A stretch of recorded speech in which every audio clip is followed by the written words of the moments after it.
Hello everyone, welcome to economics preparation. आज के इस वीडियो में मैं कुछ महत्वपूर्ण बातें करने वाला हूं जो आपकी परीक्षा के लिए काफी उपयोगी रहेगा। तो देखो, आप सभी को पता होगा कि अब एनएसओ ही प्रचलन में है, लेकिन एनएसएसओ और सीएसओ ये दो संस्थाएं थी जिनके बाद एनएसओ का उदय हुआ है। तो सबसे पहले आपको यह भी जानना पड़ेगा कि एनएसएसओ की स्थापना कब हुई, इसके क्या कार्य रहे थे। इसके साथ साथ आपको सीएसओ के बारे में भी जानना होगा और इसी के साथ साथ आप जो है सबसे बेहतर तरीके से जानेंगे किसके बारे में, एनएसओ के बारे में। तो अगर आप चैनल पे नए हैं तो सब्सक्राइब कर सकते हैं। सबसे पहले देखो, हम लोग एनएसएसओ के बारे में समझते हैं। नेशनल सैंपल सर्वे ऑफिस, ठीक है, नेशनल सैंपल सर्वे ऑफिस। इसके बारे में हम लोग डिटेल से जानेंगे। जैसे कि एनएसएसओ की जब स्थापना की गई थी, कब स्थापना की गई थी ये भी समझ लीजिए। 1950 में इसकी स्थापना की गई थी, ठीक है ना, 1950। और किस लिए की गई थी? की गई थी सैंपल सर्वे के लिए, है ना, सैंपल सर्वे करने के लिए। और उस टाइम जब इसकी स्थापना की गई थी, उस टाइम इसका जो नाम था वो था एनएसएस। बाद में इसको क्या बनाया गया? एनएसएसओ, ठीक है ना। तो एनएसएसओ इसको बाद में बनाया गया, है ना। तो जब एनएसएसओ बनाया गया था तो उस टाइम यह हुआ करता था राष्ट्रीय प्रतिदर्श सर्वेक्षण संगठन। तो एक बहुत बड़ा आपके मन में ये डाउट हो सकता है, कहीं कहीं आपको जो है एनएसएसओ का जो फुल फॉर्म मिलेगा तो यहाँ पे जो ओ है इसमें कहीं आपको ऑर्गेनाइजेशन मिलेगा, कहीं आपको ऑफिस मिलेगा, लेकिन असल में ये दोनों ही सही थे। बाद में इसको क्या ऑफिस कर दिया गया था, है ना। और उम्मीद यह है कि अब जो सवाल आएगा वो इससे ना आकर के आपका जो सवाल आएगा वो एनएसओ से आएगा। तो ये कंफ्यूजन आपको एग्जाम हॉल में नहीं फेस करना पड़ेगा। स्थापना कब हुई मैंने आपको बता दिया। क्यों इसको बनाया गया था? तो बनाए जाने का जो उद्देश्य था वो उद्देश्य ये था कि देश के विकास, आर्थिक नियोजन और नीतियों के निर्माण के लिए विश्वसनीय डाटा या आंकड़ों को उपलब्ध कराना, इसका क्या मुख्य उद्देश्य था, ठीक है ना। और आप लोगों ने यह भी जरूर पढ़ लिया होगा कि 2019 यानी कि 23 मई 2019 को क्या किया गया, जो एनएसएसओ है और जो सीएसओ है जिसकी चर्चा मैं आगे आपसे करूंगा, इन दोनों को मिला दिया गया और बना क्या दिया गया? एनएसओ। तो आपके एग्जाम में जो क्वेश्चन है वो ज्यादातर एनएसओ से आने वाले हैं। एनएसओ को हम लोग डिटेल में बात करेंगे कि ये कौन कौन सी रिपोर्ट जारी करेगा, क्या क्या कैसे होता है, सब कुछ इसी वीडियो में आपको देखने को मिलेगा, ठीक है। तो ये चीज हो गया। किसके तहत ये कार्य करेगा, एक ये भी महत्वपूर्ण लाइन है आपकी परीक्षा के लिए। तो ये मॉस्पी के तहत जो है कार्य करता है, ये भी इंपॉर्टेंट है, आप याद रखेंगे। उसके बाद हम लोग एनएसओ पे पहुंचे, उससे पहले एनएसएसओ की पूरी यात्रा को समझना जरूरी है कि इसके कार्य क्या थे। तो इसका जो कार्य था वो ये था कि ये सामाजिक और आर्थिक सर्वेक्षणों को करता था, जैसे कि घरेलू उपभोग व्यय हो गया, रोजगार हो गया, बेरोजगारी हो गई, आवास की स्थिति हो गई, शिक्षा, स्वास्थ्य, चिकित्सा, इन सब पे ये क्या करता था? सर्वेक्षण करता था, है ना। इसके साथ साथ ये एनुअल सर्वे ऑफ इंडस्ट्रीज ये भी कार्य करता था। आगे बढ़ेंगे तो एग्रीकल्चर स्टेटिस्टिक्स यानी कि कृषि सांख्यिकी, एनएसएसओ के द्वारा इसके संबंध में भी आंकड़े इकट्ठे किए जाते थे, ठीक है ना। शहरी ढांचा सर्वेक्षण भी करता था, मूल्य डेटा संग्रह, ये सारे कार्य जो है एनएसएसओ के द्वारा उस टाइम किए जाते थे। लेकिन सीएसओ के बारे में थोड़ा सा समझते हैं। सीएसओ क्या है ना। तो सीएसओ की बात करें, इसकी स्थापना कब हुई? तो 2 मई 1951 को सीएसओ की स्थापना होती है। और सीएसओ की स्थापना की गई तो इसके पीछे भी कुछ उद्देश्य थे। हालांकि फिर से आपको बताना चाहूंगा कि 23 मई 2019 ये वो डेट है जब एनएसएसओ और सीएसओ दोनों को मिलाकर के क्या बना दिया गया है? एनएसओ बना दिया गया है। तो आपके परीक्षा में ज्यादातर सवाल इसी से आने की उम्मीद है ना। फिर से वही बात कि आप देखेंगे कि इन दोनों को मर्ज करके नेशनल स्टैटिस्टिकल ऑफिस बना दिया गया है, जो किसके तहत कार्य करेगा? मॉस्पी के अधीन में रह के कार्य करेगा, ठीक है ना। इसके क्या कार्य थे सीएसओ के, है ना। तो सीएसओ का कार्य था ये राष्ट्रीय आय का लेखा जोखा प्रस्तुत करता था। जैसे आज के लगभग मान लीजिए 6-7 साल पहले आप देखेंगे जो क्वेश्चंस पूछे जाते थे तो वहां पे अगर सवाल पूछा जाए कि नेशनल इनकम यानी राष्ट्रीय आय के आंकड़े किसके द्वारा एकत्रित किए जाएंगे, तो वो कार्य जो है वो किसका होता था, वो कार्य होता था आपका सीएसओ का, है ना। अब ये सवाल आएगा तो अब यहाँ पे आपको एनएसओ के साथ चलना है, क्योंकि सीएसओ और एनएसएसओ इन दोनों को मिला दिया गया है। हालांकि उस टाइम सीएसओ के कार्यों में एक तो मैंने आपको बताया कि ये राष्ट्रीय आय के लेखा जोखा को क्या करता था, एकत्रित करता था, है ना। चाहे वो जीडीपी के आंकड़े हो, जीएनपी, इनके सारे आंकड़े जो है किसके द्वारा एकत्रित किए जाते थे, सीएसओ के द्वारा। इसके साथ साथ IIP, index of industrial production, इसके बारे में भी आप सभी जानते ही होंगे, है ना। तो इसका भी पूरा का पूरा जो है डाटा और प्रकाशन, ये सारा कार्य जो है सीएसओ के द्वारा किया जाता था। सीपीआई यानी कि कंज्यूमर प्राइस इंडेक्स, इसका भी जो है पूरा का पूरा डाटा वगैरह, ये सारी जिम्मेदारी किसके पास थी, सीएसओ के पास थी। ह्यूमन डेवलपमेंट स्टेटिक्स, ये भी कार्य जो है किससे होता था, सीएसओ से होता था। ये सारे कार्य जो है सीएसओ से किए जाते थे, है ना। आगे इसमें देखेंगे तो राज्यों के सांख्यिकी ब्यूरो और केंद्र सरकार के विभिन्न मंत्रालयों के बीच में सांख्यिकी मानकों और पद्धतियों में समन्वय स्थापित करने का कार्य भी किसके द्वारा किया जाता था, सीएसओ के द्वारा किया जाता था। अब ध्यान में आपको ये रखना है कि जो आप एनएसएसओ के बारे में पढ़े हैं और जो सीएसओ के बारे में पढ़े हैं, ये सारी चीजें अब आपको आगे से समझना है कि ये सारी चीजें जो है अब एनएसओ के तहत आने वाली हैं, ठीक है ना। इसके अलावा जैसे कि देखो इसमें एक प्रभाग होता था, सीएसओ की बात कर रहा हूं, राष्ट्रीय लेखा प्रभाग। तो इसका कार्य क्या था, इसका कार्य था राष्ट्रीय आय, बचत, उपभोग, व्यय, इन तरीके के आंकड़ों को जो है तैयार करना, ठीक है ना। फिर एक इसमें सामाजिक सांख्यिकी प्रभाग होता था, आर्थिक सांख्यिकी प्रभाग, प्रशिक्षण प्रभाग। ये सभी के सभी किससे संबंधित थे, आपके सीएसओ से संबंधित थे। ठीक है, इतनी बातें हो गई। अब हम लोग पहुंचते हैं असली मुद्दे पे, जो आपको ध्यान से पढ़ना है और समझना है। आपके एग्जाम में जो सवाल पूछा जाएगा वो पूरी उम्मीद है कि यहीं से पूछा जाएगा। तो वर्तमान में भारत सरकार का सर्वोच्च और केंद्रीय सांख्यिकी निकाय कौन है, आपका एनएसओ है ना। सरकार ने सांख्यिकी डेटा संग्रह की गुणवत्ता, यानी जो भी डाटा वगैरह कलेक्ट किया जाए, है ना, ये जिम्मेदारी हो गई, ठीक है ना। इसके साथ साथ ये डाटा विश्वसनीय रहे, ठीक है। इस तरीके के सारी जिम्मेदारियों को कौन निर्वाह करेगा, एनएसओ निर्वाह करेगा, ठीक है। एनएसओ के द्वारा ये सारे कार्य जो है वो किए जाएंगे।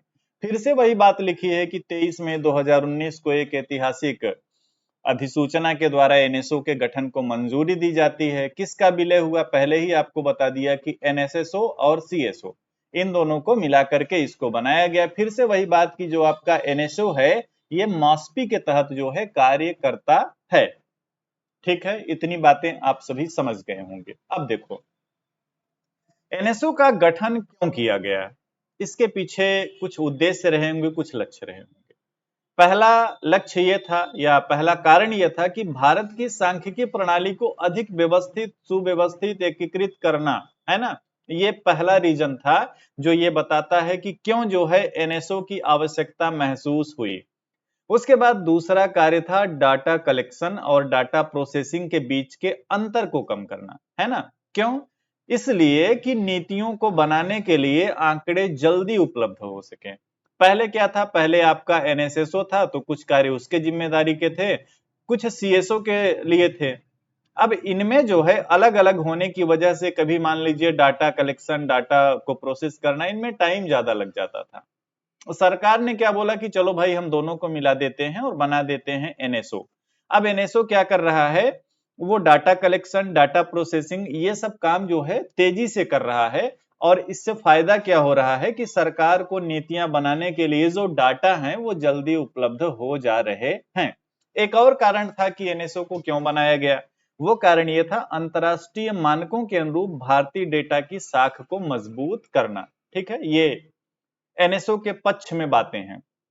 कार्य की बात करेंगे कि एनएसओ क्या कार्य करेगा, यह सबसे महत्वपूर्ण है आपकी परीक्षा के लिए। इसको आप ध्यान से पढ़ना और आप अपने नोट्स में इसको इंक्लूड कर लेना। अच्छा, नोट्स से एक बात और याद आई कि आप में से कुछ लोगों ने जो स्टैटिक्स यानी एएसओ के लिए जो स्टैटिक्स का ये फ्री लेक्चर चल रहा है उसके नोट्स की बात किया था कि ये नोट्स आपको कैसे मिलेंगे। तो मैं आपको बता दे रहा हूं कि मेरे द्वारा जो भी लेक्चर्स प्रोवाइड कराए जाएंगे या जो भी पीडीएफ प्रोवाइड कराई जाएगी ये पूरी तरीके से फ्री है। एग्जाम से पहले मैं आपको काफी कुछ अवेलेबल करवा दूंगा। और अब ये आपको नोट्स जो है लेने के लिए गूगल प्ले स्टोर से आप एक काम करना, economics preparation mobile application download करना, या गूगल पे ना जाना चाहो तो इस वीडियो के डिस्क्रिप्शन में एप्लीकेशन की लिंक मिल जाएगी। एप्लीकेशन में आप जाओगे वहां पे एएसओ का कोर्स आपको दिखेगा और ये कोर्स बिल्कुल फ्री में रहेगा। तो एप्लीकेशन में आप फ्री वाले सेक्शन में जाना, जो फ्री नोट्स फ्री वाला सेक्शन रहेगा, फ्री कोर्सेज वाला, वहां पे आपको एएसओ का कोर्स दिखेगा। वहां पे आपको जो अब तक लेक्चर्स हो चुके हैं एएसओ के वो सारे लेक्चर्स मिल जाएंगे और उसी लेक्चर्स में पीडीएफ भी इंक्लूड रहेगी। बिल्कुल फ्री है, एक भी रुपए आपका नहीं लगना है। तो नोट्स चाहिए तो एप्लीकेशन डाउनलोड करके वहां से आप जा करके नोट्स को डाउनलोड कर सकते हो। चलो इन बातों को मैं यहां से क्लियर कर दूं, है ना। और हम लोग बात करने वाले हैं अब किसकी, कि जो एनएसओ है इसका प्रमुख कार्य क्या है। तो देखो सबसे प्रमुख कार्य इसका है, सबसे प्रमुख कार्य राष्ट्रीय खातों का संकलन करना। देश में हमारे जो जीडीपी के आंकड़े आते हैं, जीबीए के आंकड़े आते हैं, राष्ट्रीय आय के आंकड़े आते हैं, ये सारे आंकड़े कौन तैयार करेगा? ये सारे के सारे आंकड़े तैयार करने की जो जिम्मेदारी है अब वो एनएसओ की है। तो ध्यान रखना, अगर परीक्षा में आपसे सवाल पूछ लिया जाए कि भारत में वर्तमान में राष्ट्रीय आय के आंकड़े को कौन जारी करेगा, तो राष्ट्रीय आय के आंकड़े को अब जारी करने वाला जो संस्था है वो आपका एनएसओ है। तो पहला तो एक इंपॉर्टेंट कार्य इसका हो गया कि राष्ट्रीय आय के आंकड़ों को जारी करना। दूसरा, औद्योगिक उत्पादन सूचकांक आईआईपी, इसकी मैं अलग से चर्चा करूंगा एक वीडियो में, आपकी परीक्षा के लिए काफी महत्वपूर्ण है और सिलेबस में भी है। तो आईआईपी के आंकड़ों को भी कौन जारी करेगा? एनएसओ जारी करेगा। और आप सभी को यह भी पता होगा कि आईआईपी जो है वो किसी भी देश में औद्योगिक स्थिति के बारे में बताता है, औद्योगिक स्वास्थ्य के बारे में बताता है। आप ये कह सकते हो कि आईआईपी जो होता है वो किसी भी देश में औद्योगिक स्वास्थ्य का सूचक माना जाता है। तो दूसरा कार्य आपने क्या देखा इसका, कि आईआईपी को तैयार करेगा, उसके आंकड़ों को जारी करेगा, ठीक है ना। नेक्स्ट है सीपीआई, कंज्यूमर प्राइस इंडेक्स, इसके लिए भी सारे आंकड़ों को जारी करेगा। कौन करेगा? एनएसओ आपका करेगा, ठीक है। नेक्स्ट है व्यापक घरेलू सर्वेक्षण करना, जैसे देश में रोजगार की क्या स्थिति है, घरेलू उपभोग की क्या स्थिति है, गरीबी की क्या स्थिति है, शिक्षा की, स्वास्थ्य की, ऐसे तमाम सर्वेक्षण हैं जिसका कौन सर्वे करेगा? एनएसओ सर्वे करेगा। इसके साथ साथ वार्षिक उद्योग सर्वेक्षण हो गया, आर्थिक गणना हो गया, ये सब भी कार्य किसके जिम्मे होते हैं? ये सभी के सभी कार्य होते हैं आपके एनएसओ के जिम्मे। अभी मैं आपको ये भी बताऊंगा कि रिसेंट में एनएसओ के द्वारा कौन कौन से कार्य किए जा रहे हैं। आगे बढ़ते हैं इस वीडियो में और देखते हैं कि अब जो है एनएसओ के कौन कौन से प्रमुख सर्वेक्षण है। तो एक तो काफी चर्चा में रहने वाला है जो आपको बेरोजगारी के बारे में बताता है, पीएलएफएस रिपोर्ट, है ना, पीएलएफएस रिपोर्ट। मैं पीएलएफएस रिपोर्ट भी आपको चैनल पे उपलब्ध करवा दूंगा, वो लेक्चर भी आप देख लेना और अच्छे से समझ लेना। तो पीएलएफएस रिपोर्ट भी जो है किसके द्वारा तैयार की जाएगी? किसके द्वारा? एनएसओ के द्वारा, ठीक है ना, एनएसओ के द्वारा। आगे बढ़ते हैं, हाउस होल्ड कंजम्पशन एक्सपेंडिचर सर्वे, ये भी कौन तैयार करेगा? इसकी भी जिम्मेदारी एनएसओ के लिए एनएसओ को दे दी गई है, ठीक है ना। अब देखो जो मैं आपको अब बताने जा रहा हूं ये आपके एग्जाम के दृष्टिकोण से काफी महत्वपूर्ण है, तो इसको आप अपने नोट्स में जरूर इंक्लूड करना। इसमें यह है कि वो कौन कौन से डाटा हैं, रिपोर्ट हैं जो एनएसओ के द्वारा, एनएसओ किसके तहत कार्य करेगा? हमेशा से आप ध्यान रखना, मॉस्पी के तहत कार्य करेगा, ठीक है ना। तो एनएसओ के द्वारा कौन कौन से वो डाटा हैं, रिपोर्ट हैं जो कि नवंबर 2025 में पब्लिश किए गए। नवंबर 2025, अभी मैं आपको लेटेस्ट भी बताऊंगा और नवंबर 2025 का भी देख लो। तो एक तो आपके एग्जाम में अगर आ जाए आईआईपी कौन जारी करेगा? एनएसओ जारी करेगा, ठीक है। तो आईआईपी हो गया। आईआईपी के साथ साथ जैसे जो जो देखो आप जीडीपी का जो आंकड़ा रहेगा, अब जीडीपी का आंकड़ा जैसे क्वार्टरली जो आता है ना, वो भी कौन जारी करेगा? एनएसओ जारी करेगा। यहां पे अगर आप देख पा रहे हो तो लिखा है the 118th and 119th combined issue of सर्वेक्षण। नवंबर 2025 में ये भी रिपोर्ट किसके द्वारा जारी की गई? एनएसओ के द्वारा जारी की गई। इसके साथ साथ एग्रीकल्चर सेक्टर से रिलेटेड एक रिपोर्ट आई थी, ठीक है ना। इसके साथ साथ सप्लीमेंट ऑफ सर्वेक्षण, ये भी एनएसओ के द्वारा। नेशनल इंडस्ट्रीज क्लासिफिकेशन 2025, ये रिपोर्ट भी एनएसओ के द्वारा। Periodic labour force survey PLFS report जो होती है एनएसओ के द्वारा। Monthly flash report for the month of सितंबर, ये भी किसके द्वारा? एनएसओ के द्वारा, ठीक है ना। Monthly flash report on infrastructure projects worth 150 crore and above, ये भी कौन? एनएसओ हो गया। रिव्यू रिपोर्ट ऑफ 11 की infrastructure sector for the month of सितंबर, ये भी एनएसओ के द्वारा, ठीक है। All India consumer price index, ये भी कौन? एनएसओ। तो ध्यान रखना। अच्छा, एक चीज और, कंफ्यूज नहीं होना, एनएसओ ये सारी की सारी रिपोर्टें जारी कर रहा है, लेकिन उसका जो बॉस है वो कौन है? बॉस को मत भूलना। एनएसओ का जो बॉस है वो है मॉस्पी, ठीक है ना, मॉस्पी। तो एनएसओ जो है वो मॉस्पी के अधीन कार्य करेगा। एनएसओ जो है किसके अधीन कार्य करता है? मॉस्पी के अधीन कार्य करता है, इस बात को आप भूलना नहीं। तो एक तो मैंने आपको बता दिया कि नवंबर 2025 में कौन कौन सी रिपोर्ट जारी की गई। अब आगे देखो, ये है मार्च 2026 के लिए। मार्च 2026 के लिए एनएसओ के द्वारा कौन कौन सी रिपोर्ट जारी की गई हैं और ये मॉस्पी के अधीन है। तो एक तो देखो आईआईपी की रिपोर्ट हो गई। सवाल अक्सर ऐसे ही बनेंगे। अब ये काफी इंपॉर्टेंट हो जाता है, एनर्जी स्टैटिक्स इन इंडिया। मान लो सवाल आपसे परीक्षा में पूछ ले कि एनर्जी स्टैटिस्टिक्स इंडिया, ये रिपोर्ट किसके द्वारा जारी किया गया? तो आप यहां से देख सकते हो, एनर्जी स्टैटिस्टिक्स इंडिया 2026 की जो रिपोर्ट है वो जारी की गई है किसके द्वारा? एनएसओ के द्वारा। ये आपकी परीक्षा के दृष्टिकोण से इंपॉर्टेंट हो सकता है।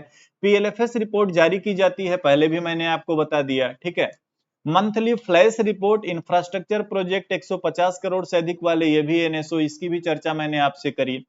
एक यहां पे देखना, फैक्ट सीट ऑफ एनुअल सर्वे, है ना, यूनिकॉर्पोरेटेड सेक्टर इंटरप्राइजेस, ASUSE। तो इसको आप ऐसे याद रख सकते हो, ASUSE, ASUSE रिपोर्ट। ये कौन संस्था जारी करे? ये कौन संस्था जारी करेगा? ये भी आपका एनएसओ के द्वारा जारी किया जाता है। ये वो फैक्ट्स हैं जो आपको आमतौर पे किताबों में नहीं मिलेंगे, लेकिन आपको ये जानना जरूरी है अपनी परीक्षा में बेहतर रिजल्ट के लिए। उसके बाद आप यहाँ पे देख सकते हो इन्वायरमेंटल अकाउंटिंग एक्सप्लेनर सीरीज, एक ये भी जो है एनएसओ के द्वारा जारी की जाती है, ठीक है ना। उसके बाद planet in focus advancing environmental sustainable under SDG, SDG से रिलेटेड भी जो है रिपोर्ट कौन जारी करेगा? एनएसओ, ठीक है। पीएलएफएस रिपोर्ट तो हो ही गया, मैंने आपको पहले ही बता दिया है। उसके बाद all India consumer price index NSO जारी करेगा। All India index of industrial production IIP NSO जारी करेगा। ये तो काफी फेमस है, तो आपको याद भी रहेंगे।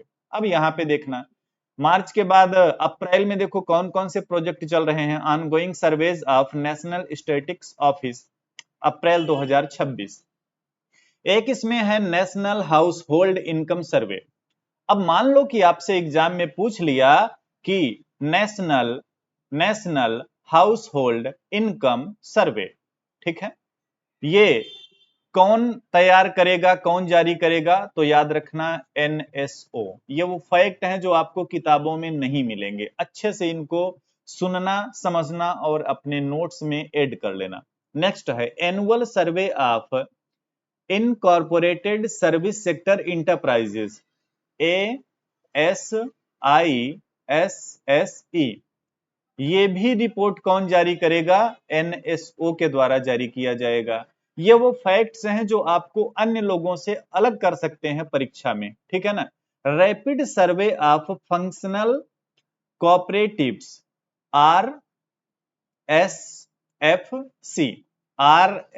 RSFC, ये भी कौन जारी करेगा? ये भी एनएसओ के द्वारा जारी किया जाएगा। ये प्रोजेक्ट्स हैं जो चल रहे हैं अप्रैल 2026 में, ठीक है। Annual survey of industries, ASI, ASI, ठीक है। ये भी कौन जारी करेगा? ये भी आपका एनएसओ जारी करेगा। इन सभी को आप याद रखना। नेक्स्ट है डोमेस्टिक टूरिज्म एक्सपेंडिचर सर्वे, इसको शॉर्ट में क्या बोलेंगे? DTES। ये भी कौन जारी करेगा? ये भी आपका एनएसओ जारी करेगा, ठीक है। नेक्स्ट है नेशनल हाउसहोल्ड ट्रेवल सर्वे, ये सभी याद रखना। NHTS, ये भी कौन जारी करेगा? एनएसओ जारी करेगा, ठीक है ना। नेक्स्ट PLFS तो देखो आपको याद ही होगा। फिर अगला क्या है? Annual survey of unincorporated sector enterprises, इसके बारे में मैंने अभी पहले भी चर्चा किया था ना, ASUSE। तो ये भी रिपोर्ट कौन जारी करेगा? ये भी एनएसओ के द्वारा जारी की जाएगी। उसके बाद है प्राइस सर्वे, प्राइस सर्वे भी कौन जारी करेगा? एनएसओ जारी करेगा। एग्रीकल्चर सर्वे भी कौन जारी करेगा? एनएसओ। अर्बन फ्रेम सर्वे, UFS, ये भी कौन जारी करेगा? ये भी आपका एनएसओ जारी करेगा। तो देखो मैंने आपको वो ढेर सारी रिपोर्ट या सर्वे वगैरह बता दिया जो एनएसओ के द्वारा जारी किए जाएंगे। ये आपको हर जगह किताबों में नहीं मिलेंगे, इसलिए मैं आप सभी को ये कहना चाहूंगा कि इनको आप अच्छे से नोट कर लो, ये आपके एग्जाम के लिए काफी इंपॉर्टेंट है, ठीक है ना। अगला राष्ट्रीय सांख्यिकी आयोग, राष्ट्रीय सांख्यिकी आयोग की भी थोड़ी सी चर्चा कर लेते हैं। जैसे कि इसकी स्थापना 1 जून 2005 को सी रंगराजन आयोग की सिफारिशों के लिए किया गया था। यह भी मॉस्पी के अधीन कार्य करेगा। इसका कार्य क्या है? इसका कार्य है भारत में सांख्यिकी प्रणालियों के लिए नीतियां, प्राथमिकताएं और मानक को विकसित करना। इसके साथ साथ विभिन्न सरकारी मंत्रालयों और एजेंसियों के बीच में सांख्यिकी गतिविधियों में समन्वय को सुनिश्चित करना। आगे बढ़ते हैं तो इसका अगला कार्य है केंद्र और राज्य सरकारों को सांख्यिकी से संबंधित मामलों पे सलाह देना। आयोग इसीलिए बनाया गया कि सलाह वगैरह दे सके। इसके साथ साथ देश के प्रमुख सांख्यिकी संगठनों के कामकाज की निगरानी करना और समीक्षा करना। तो आप ये भी कह सकते हो कि सांख्यिकी से रिलेटेड जो भी ऑर्गेनाइजेशन है वो क्या कार्य कर रहे हैं, उसको निगरानी कौन करेगा? उसको निगरानी करेगा राष्ट्रीय सांख्यिकी आयोग, ठीक है, NSC। संरचना इसकी थोड़ा सा देख लेते हैं। इसमें एक देखो अध्यक्ष होंगे, जो वर्तमान में देखेंगे कौन है, तो ये है प्रोफेसर राजीव लक्ष्मण करंदीकर, ठीक है ना। 4 इसमें मेंबर होंगे। अब ये मेंबर का अलग अलग नाम आपको नहीं याद रखना है। अध्यक्ष मान लो अगर क्वेश्चन बन जाए तो आप याद रखना चाहो तो रख सकते हो, प्रोफेसर राजीव लक्ष्मण करंदीकर। आगे थोड़ा सा ये ध्यान देना कि एनएसओ और एनएससी ये दोनों अलग अलग संस्थाएं हैं। एनएससी एक स्वायत्त नियामक संस्था है जिसका गठन मैंने आपको बता ही दिया कि रंगराजन आयोग की सिफारिशों पे 2005 में किया गया था। यहाँ पे आप देख सकते हो 1 जून 2005, ठीक है ना। एनएससी का जो काम है वो है सांख्यिकी नीतियों और मानकों को तय करना, उनकी निगरानी करना। जबकि एनएसओ का कार्य क्या है? एनएसओ का कार्य है उन नीतियों के अनुसार धरातल पे डेटा कलेक्ट करना, डेटा प्रोसेस करना और रिपोर्ट तैयार करना। तो उम्मीद है कि आप समझ गए होंगे कि एनएससी क्या है, इसकी स्थापना कब होती है, इसके कार्य क्या हैं, किस तरीके से ये एनएसओ से भिन्न है, इसके अध्यक्ष कौन है, ठीक है ना। और साथ ही साथ जो है इसके बारे में जो भी जानकारी मैंने आपको बताई, उम्मीद है कि आप चीजों को समझ गए होंगे। अब देखो आपके एग्जाम के दृष्टिकोण से महत्वपूर्ण क्या है, तो महत्वपूर्ण तो एक यहां से देख लेना कि एनएसओ की स्थापना कब होती है, ठीक है। कार्य वगैरह जितने भी थे सब वर्तमान में एनएसओ के अधीन आ जाएंगे। दूसरा सीएसओ की स्थापना देख लेना कब हुई, ठीक है। उसके बाद आगे बढ़ेंगे तो फिर देखना एनएसओ जो बना ये सीएसओ और एनएसएसओ को मिला के बना। तो ये इंपॉर्टेंट है आपके एग्जाम के दृष्टिकोण से। 23 मई 2019 इस डेट को याद रखना। ओके, क्या उद्देश्य थे एनएसओ को बनाने के पीछे, ये थोड़ा सा आप पढ़ लेना। फिर सबसे महत्वपूर्ण हो जाता है एनएसओ के कार्य, वो भी मैंने आपको डिटेल में बता दिया। और उससे भी ज्यादा महत्वपूर्ण हो जाता है कि एनएसएसओ कौन से सर्वेक्षण करेगा, कौन कौन सी रिपोर्ट जारी करेगा, जिसको मैंने आपको इतने डिटेल में बताया है कि चीजें आपको किसी बुक में नहीं मिलने वाली हैं, ठीक है ना। इन चीजों को आप जो है नोट कर लेना। और फिर से मैं आपको बता दूं, गूगल प्ले स्टोर पे आप टाइप कर देना इकोनॉमिक्स प्रिपरेशन, वहां से आपको एप्लीकेशन मिल जाएगी। एप्लीकेशन को डाउनलोड करना है। उसके बाद फ्री कोर्सेज, फ्री कोर्सेज वाले सेक्शन में जाना और वहां पे आपको क्या मिल जाएगा? एएसओ का कोर्स मिल जाएगा, बिल्कुल फ्री में है। इसमें आपको क्या मिल जाएंगे, जो अब तक लेक्चर्स हुए हैं वो मिल जाएंगे, और इसी लेक्चर में आपको पीडीएफ भी मिल जाएगी। तो पीडीएफ भी आप वहां से डाउनलोड कर पाओगे। उम्मीद है कि चीजें आपको समझ में आ गई होंगी। अगर चीजें आपको अच्छी लगती हैं तो एक बार वीडियो में कमेंट जरूर कर देना। मिलेंगे आपसे नेक्स्ट वीडियो में। Thank you.